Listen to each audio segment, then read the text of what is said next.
You are sitting there, perfectly still. The chair feels solid, the room is quiet, and your body is undeniably at rest. But wait, that doesn't feel quite right. If you zoom out, does it? Right now, you are on a planet rotating on its axis, carrying you at over 460 meters per second at the equator. Not only that, the Earth is hurtling through its orbit around the Sun at 30 kilometers per second, and our entire solar system is drifting through the Milky Way. So, are you actually sitting still?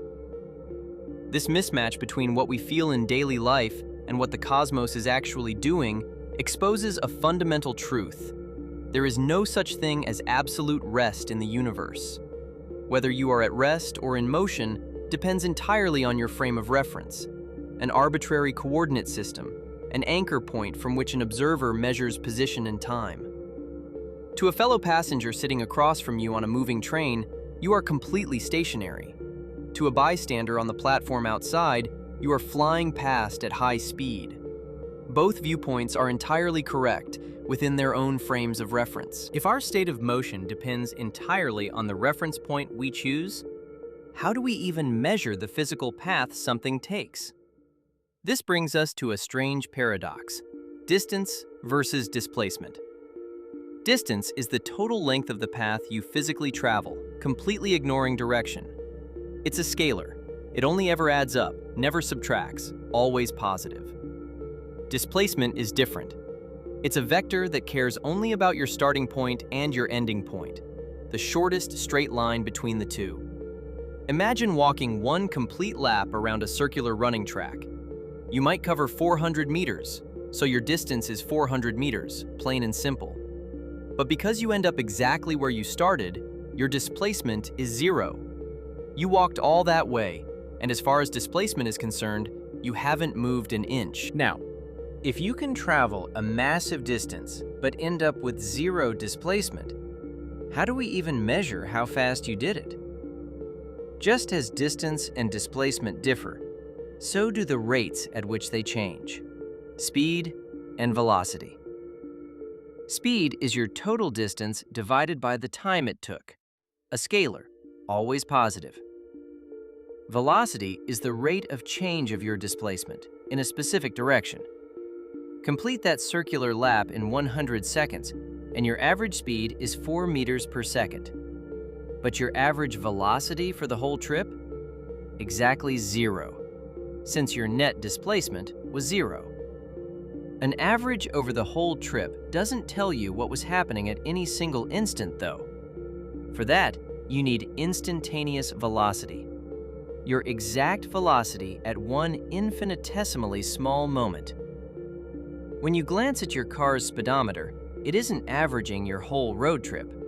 It's showing you the magnitude of your instantaneous velocity right now. But if velocity can change from one split second to the next, step on the gas, hit the brakes, turn the wheel, what exactly is that change called?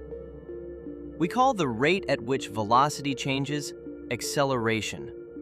Like velocity, it has both an average over time and an instantaneous value at a moment. And because velocity is a vector, acceleration doesn't just mean speeding up. Slowing down, or even just changing direction, is also acceleration. The signs get counterintuitive here. Positive velocity plus positive acceleration means you're speeding up. But if you're moving in the negative direction, reversing your car, and your acceleration is also negative, you're actually speeding up in reverse. You only slow down or decelerate when velocity and acceleration point in opposite directions. Trying to hold all these shifting rates in your head gets messy fast. So how do we actually see motion instead of just calculating it? We map it onto position time and velocity time graphs. On a position time graph, the slope of the line is the velocity. Steeper means faster. Flat and horizontal means completely at rest. On a velocity time graph, the slope is the acceleration. A straight diagonal line means constant acceleration. But here's the graph's hidden secret. The area trapped underneath the curve is the total displacement. Travel at a constant 6 meters per second for 5 seconds, and that's a flat, horizontal line on the graph. A rectangle underneath it. Multiply the width, 5 seconds, by the height, 6 meters per second, and you get 30 meters. Exactly your displacement. If slope gives us acceleration and area gives us displacement, we can use those two geometric facts to unlock the 3 equations of uniformly accelerated motion. Not by memorizing them, but by deriving them straight off the velocity-time graph. Picture an object starting at initial velocity u, accelerating steadily to final velocity v over time t. That's a straight diagonal line, climbing. Acceleration is the slope, rise over run. The rise is the change in velocity, v minus u. The run is the time, t. So acceleration a equals v minus u divided by t. Rearrange and you get the first equation, v equals u plus at. Your final speed is just your starting speed, plus whatever speed you gained while accelerating. For the second equation, we need displacement, the total area under that diagonal line. That area is a trapezoid, and a trapezoid splits neatly into a rectangle and a triangle. The rectangle's area is initial velocity times time, ut. The triangle's area is half its base, t, times its height, the change in velocity, at. Add them together and you get the second equation. S equals ut plus 1/2 at squared. And if we want an equation that skips time entirely, we calculate that same trapezoid's area a different way. 1/2 the sum of the parallel sides, u plus v, times the height, t. Substitute in a rearranged version of the first equation, let the t's cancel, and a little algebra hands you the third equation. V squared equals u squared plus 2as. 3 equations, 1 diagonal line. We now have the machinery to predict exactly where an object will be. So let's throw a wrench into it and go back to our train. Ever sat on a stationary train, staring at another train on the next track, and felt the sudden gut-level certainty that you're rolling backward? You look out at the platform and realize you haven't moved an inch. It was the other train rolling gently forward.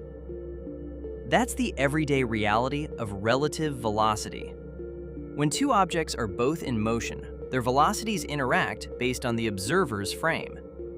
If your train moves east at 30 meters per second and another train moves west at 48 meters per second on the parallel track, it won't look like it's doing 48 to you. Because you're moving toward each other, you add the magnitudes together, and it appears to fly past you at 78 meters per second. If human perception is this easily tricked by trains moving horizontally, what happens when we remove the engines and the tracks entirely and leave only the downward pull of the Earth? This is free fall, the ultimate real-world application of uniformly accelerated motion. Ignore air resistance, and any object dropped near Earth's surface plunges downward at a constant 9.8 meters per second squared.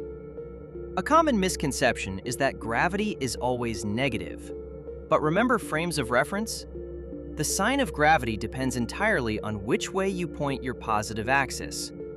Call upward positive, and gravity acts in the negative direction. Drop a rock off a cliff and call downward positive instead, and gravity is a positive 9.8.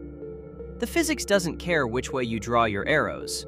The predicted time for that rock to hit the ground comes out exactly the same either way. That falling stone obeys the very same laws that keep entire planets locked in their orbits, just scaled down to fit in your hand. And that brings us full circle, right back to the chair you're sitting in right now. As the stone hits the ground, that old illusion of absolute stillness returns to the quiet room. You feel completely at rest. Yet you're still hurtling through the cosmos at hundreds of kilometers per second, locked into a shared frame of reference with the walls around you. Rest and motion were never rigid, unchangeable facts. They're relational, entirely dependent on the coordinates we choose to map our physical world. And figuring out exactly why that's true? That's the reason behind everything we just measured. Subscribe for more myth-busting science.